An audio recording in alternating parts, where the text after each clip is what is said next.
can't forget the ill will that we've had here. We certainly tried to prevail through, the protective mantle, cloak of Our Lady, our mother, and seeking the protection of the Lord, confessing every sin, maintaining,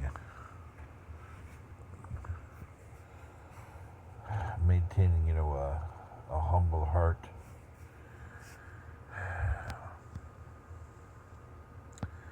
But still, it is difficult to forget the animosity we've had here.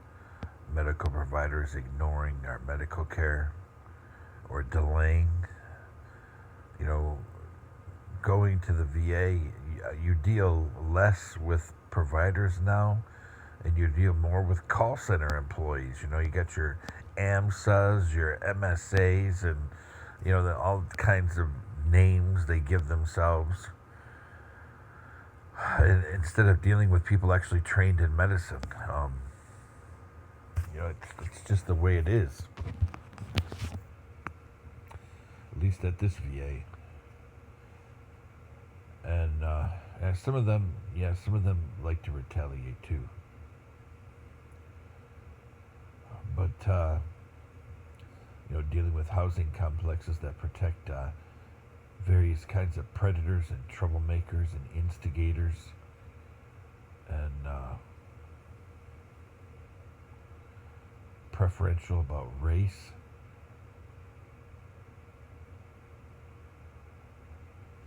Yeah.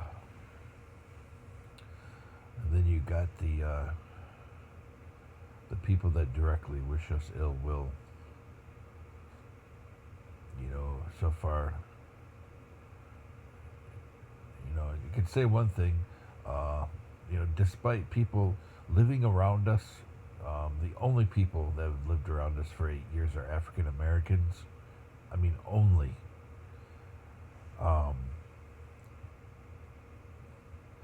But yet they're not the only people that have targeted us. I mean, largely yes, but not only.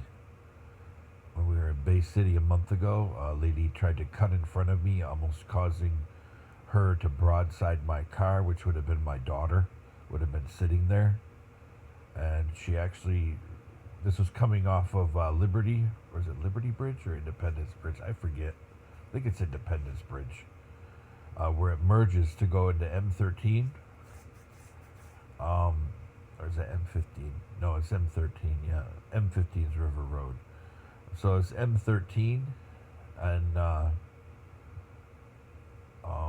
she, right off there, the two lanes become one, and I was merging, and I was going to merge in front of her, and she sped up. I kid you not, sped up.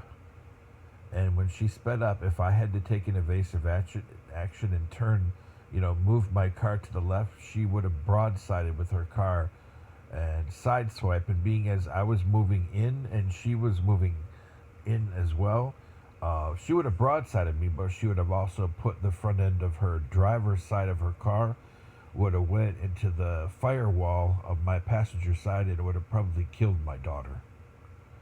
And she just looked at me with some kind of almost a smirk. The same thing happened last night when we were passing by the Wendy's and the barbecue joints on Bay Road.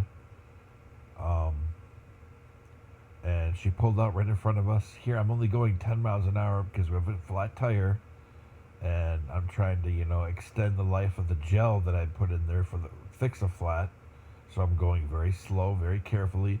Had all my lights on. I always drive with my floodlights when I'm rural. I always use my floodlights as well as my headlights. And she still drove out right in front of us. I had to hit my brakes, and we had less than 2 feet.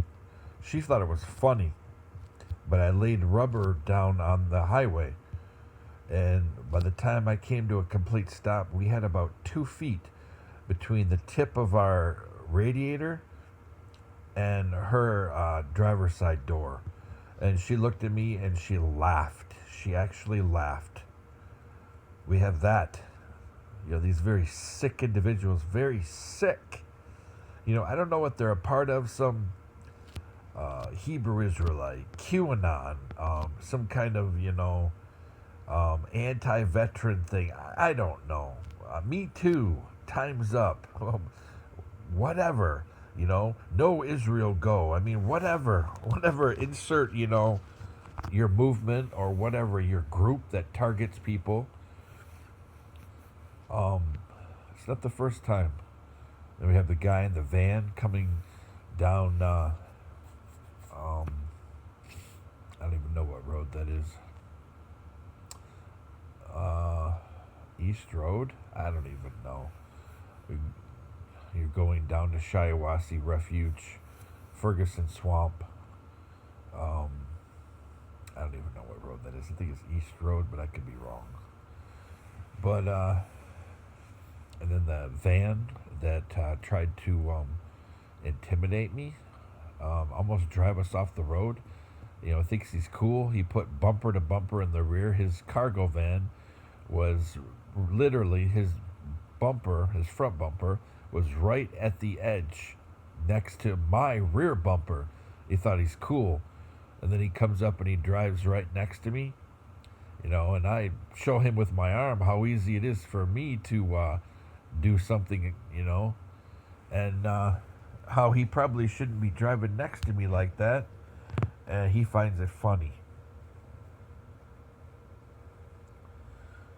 But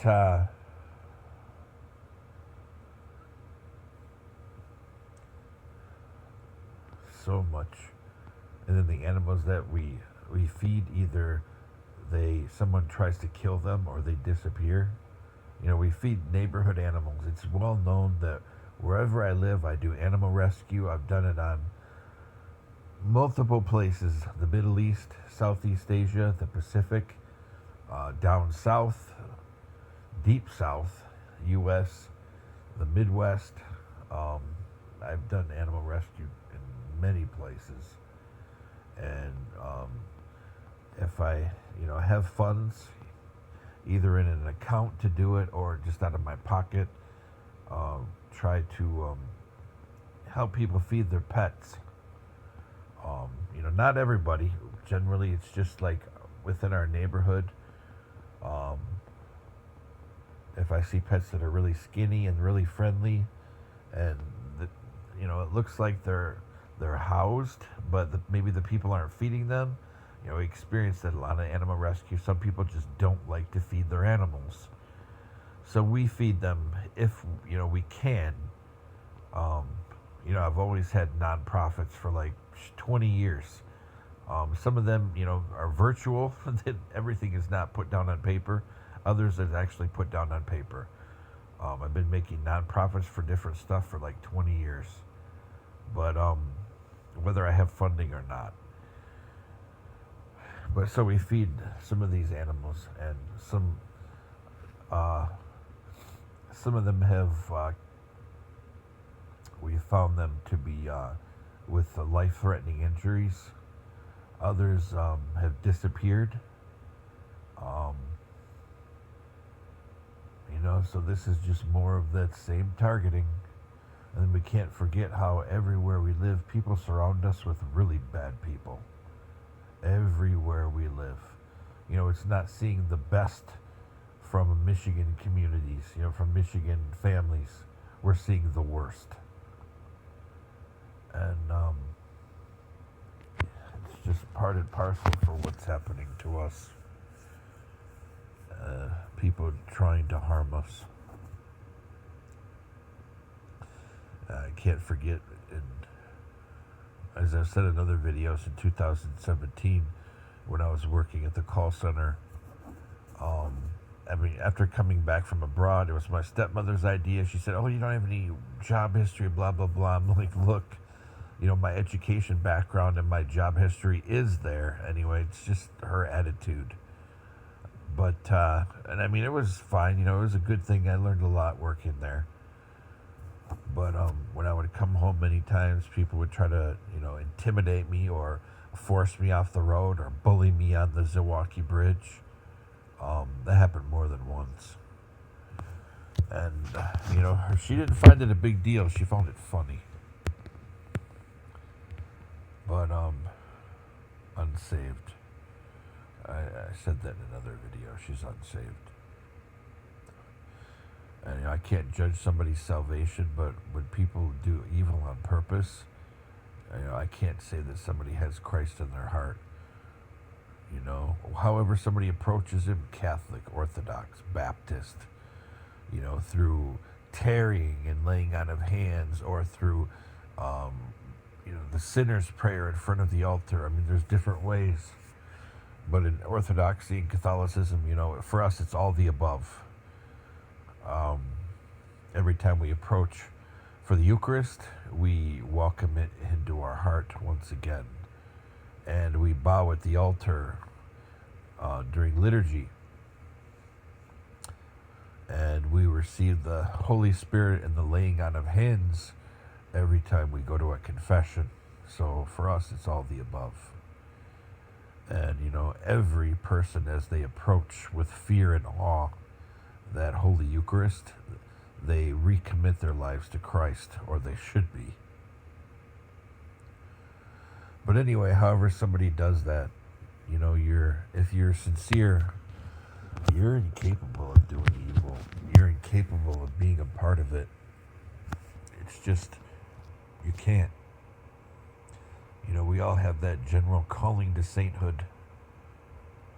When we're made in God's image, the Imago Dei, or in Hebrew, the Yetzer Tov, that's always there, especially when you embrace Christ. Then it becomes more dominant. But anyway, I'm not going to go too much into that.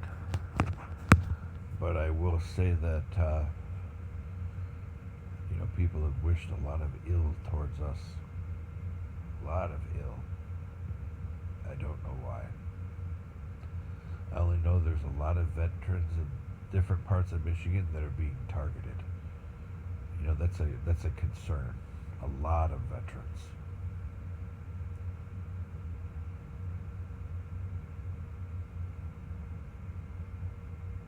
I don't know why.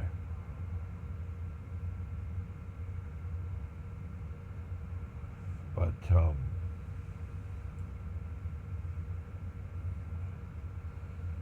just thinking back, all the ill will towards us, our animal friends, our pets, our livelihood, our independence.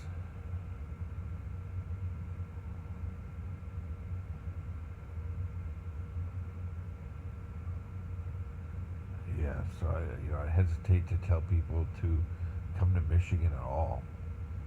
All the things going on here. You got Democrats and Republicans fighting for the state.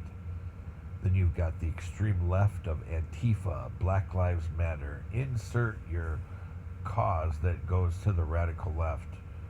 Then on the other hand, you got your insert name of conservative cause, QAnon, Heritage Foundation. You got this war going on. Then you can throw into the battle over sex workers who are part of the human trafficking task force. Michigan has really took it to task to try to address how they can help people who went through various agencies on that task force. And you can't forget the civil lawsuit, or not civil, the ACLU lawsuit going on to limit the registration requirements for sex offenders. So all of this is going on. Yeah. So moving here, it's not as open and shut as people think, the things that you're going to have to deal with. And you can't forget that there's a very good chance that our governor will be on the presidential ticket. That's what I think. she's being primed, and she's trying to make, or has made friends with people on the right. So, but yet, I would take her to task because, I tried to address her and the attorney general about how veterans are treated in the state, and they ignored me. I tried to, address them and send messages to her directly, through her office, the email. It goes to her aides. I was ignored. Instead, I was just to insult me. They sent me a letter defining the rights of older people. And my email was nothing about that. It was about the targeting of my family and the things that have happened with various agencies in the state of Michigan. Nobody ever helped us. Something happens to my daughter and I. This is why, because it's so easy for people to dismiss us. And if some days I have to do something to protect my family, and ultimately, something happens to me because I'm protecting my family, what about my children? Who's going to take care of them? All of this that has happened to us that's been ignored. We're talking about hundreds of thousands of dollars spent on vouchers just to screw with us. Nothing good has came. The agencies have never advocated for us to, even my disability with the VA or with Social Security, agencies never did one thing to help with that. Employment, agencies have never helped with my employment. Even now, as my health has worsened now, nobody's helped with anything except to make sure the rent's paid. If there's a problem with neighbors targeting us because race or religion, we don't get involved in that. Call the police. In the place we live now, the police are deeply tied with people that live in this complex, so people do whatever they want to us. They know the police won't do anything. Matter of fact, the police targeted me, making up things about me and pushing them forward to try to prosecute them. And when I asked to file a complaint against that police department, I was denied. But yet people who, some of them who are just troublemakers make a complaint about racial or religious harassment by a police department in Saginaw. Oh, yeah. Many times they get money paid to them. More than once. But yet the targeting of my daughter and I, there isn't even a police report in 8 years. Can't forget the man that tried to molest us on the bus, touching us in very personal areas. Nothing happened. It's horrible. Absolutely horrible. The depth, the things that have happened to my daughter and I, and nothing has happened. And another 1,000 is spent here, or another 3,000 here. Oh yeah, we got some money to give to this agency, so let's move some more people in here. Just burning money. If I ever get the chance to speak to investors in some of these properties we've lived, they'll be very surprised why they're not turning a profit. Want to talk about profit? Let's talk about bleeding of investments.